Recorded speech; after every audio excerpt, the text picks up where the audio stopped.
Olá, olá, muitíssimo bom dia, boa tarde ou boa noite, dependendo do horário que você está vendo esse vídeo. Bom, estou passando aqui para atualizar você sobre os principais tópicos que estão sendo abordados aqui na imprensa alemã. Então são basicamente 4 tópicos sobre os quais eu vou falar, né? E o primeiro deles é sobre uma questão engraçadinha, né? Porque o partido Die Linke, que é o partido de extrema esquerda aqui na Alemanha, ele teve uma reunião partidária hoje, né, recentemente, e nessa reunião partidária ficou acertado que eles iriam propor a diminuição do imposto sobre o champanhe. Olha só que curiosidade, né? O partido de extrema esquerda daqui está pedindo para que o imposto sobre o champanhe, na verdade, o imposto sobre os espumados, seja reduzido. Bom, numa entrevista que aconteceu com uma das lideranças do partido, foi dito que a ideia do partido de Linke é basicamente permitir com que a grande parte da população tenha acesso a esses produtos bons, né, bons produtos, e para que a vida seja um pouco mais prazerosa. Segundo tópico, tem se falado muito aqui, principalmente agora durante essa Eurocopa, né, de que duas coisas. Primeiro, o goleiro capitão da Alemanha, o Neuer, né, o goleiro daqui da seleção alemã, ele no último jogo ele estava com a braçadeira de capitão com as cores do arco-íris, representando um apoio, né, à comunidade homossexuais, LGBT, enfim, essa sigla aí que muda o tempo inteiro, mas o fato é que era um apoio que ele estava prestando.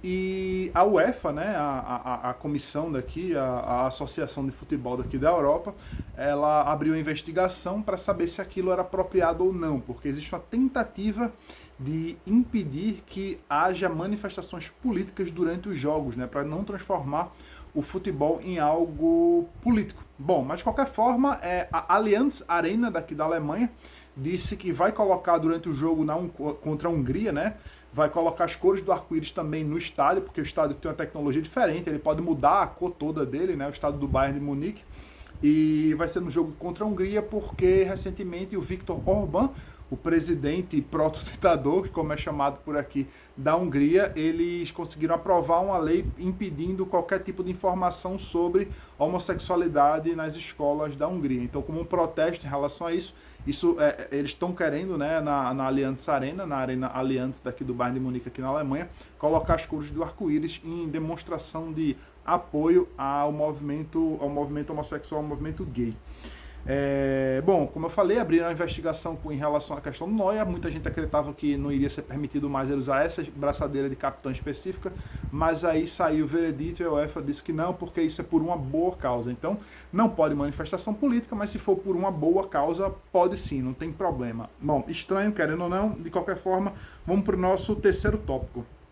Bom, agora está se falando de uma possível quarta onda de coronavírus aqui na Alemanha. Bom, primeira boa notícia, né, de que os números do corona estão reduzindo drasticamente, né? Agora aqui na Alemanha chegou a 9 por 100 mil habitantes, 9 novos casos por 100 mil habitantes, que é um nível muito, muito, muito, muito baixo, nunca esteve tão baixo desde setembro do ano passado, né? Então está no nível completamente controlado, quando as pessoas estão já mais sedentas para poder viajar, para poder levar uma vida um pouco mais normal. Já tem muita gente pedindo para que a máscara seja retirada, inclusive na Áustria já está se falando da retirada das máscaras, inclusive dentro dos transportes públicos.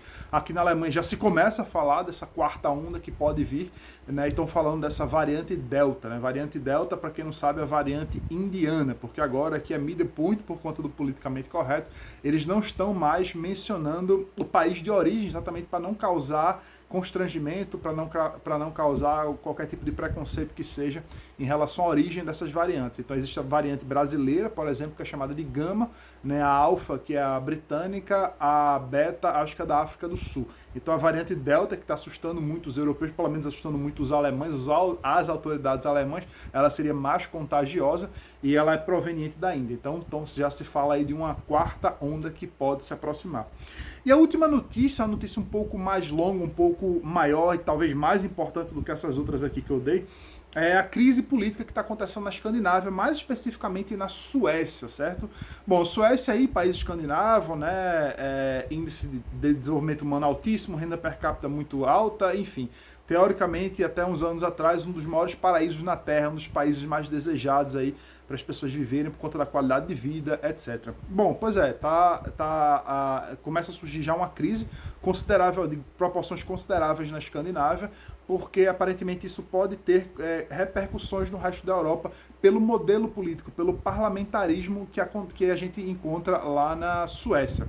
Bom, até esse momento, quem governava a Suécia principalmente era o Partido Social Democrata, né, e o premier Löfven, não sei como é que seria a pronúncia em sueco, Stefan Löfven, seria em alemão mais ou menos, Stefan Löfven, ele foi, pelo que eu vi na imprensa aqui na Alemanha, pelo menos, foi a primeira vez na história da Suécia de que um primeiro-ministro, de que um premier é retirado através do voto de desconfiança. Então ele recebeu esse voto de desconfiança, acho que a notícia saiu hoje aí no mundo inteiro, e ele tem duas opções. A primeira, ele pode abdicar a hora que ele quiser, teoricamente, imediatamente, e derrubar todo o governo e para o parlamento formar um novo governo, escolher um novo governo, ou ele pode simplesmente chamar novas eleições.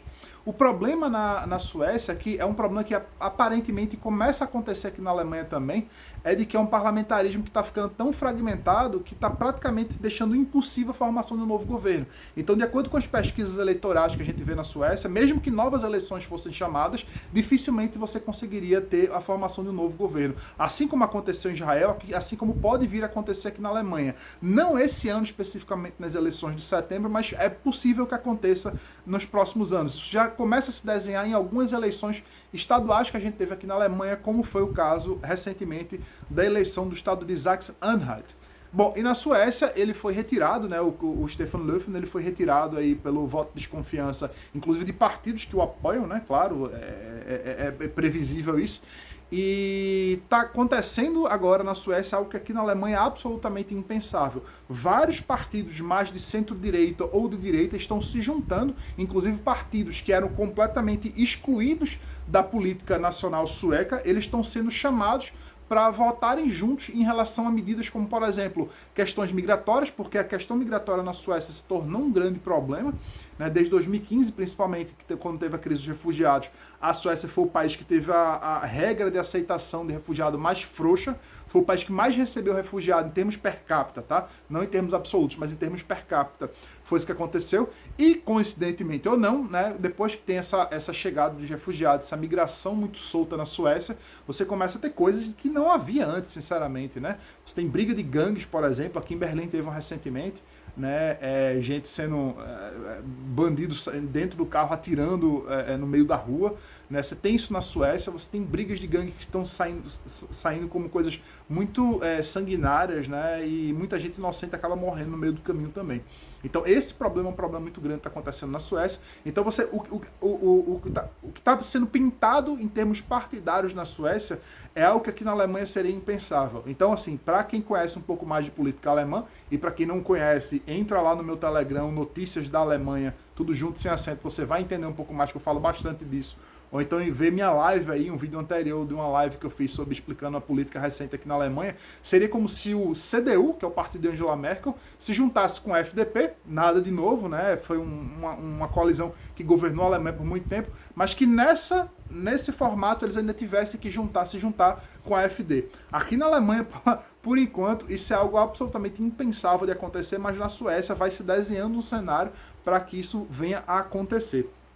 Então, esse é um dos grandes problemas da Suécia, a questão da criminalidade, a questão migratória, né? Por isso também que o chanceler agora, o premier, né, o primeiro-ministro, ele foi retirado por esse voto de desconfiança do parlamento sueco.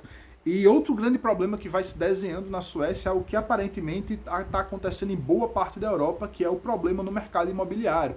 Então, os aluguéis estão subindo assim drasticamente, né, de maneira muito, muito rápida, assim como aqui na Alemanha também. E o mercado sueco, já há alguns anos, ele é extremamente regulado, né? Assim como a Alemanha também. Aqui vários partidos estão pedindo, por exemplo, aqui na Alemanha chegaram a aprovar no estado de Berlim um teto de aluguel, né? Inclusive muita gente teve que receber o aluguel de volta dos proprietários porque essa lei foi aprovada. Então é um controle muito rígido do mercado imobiliário.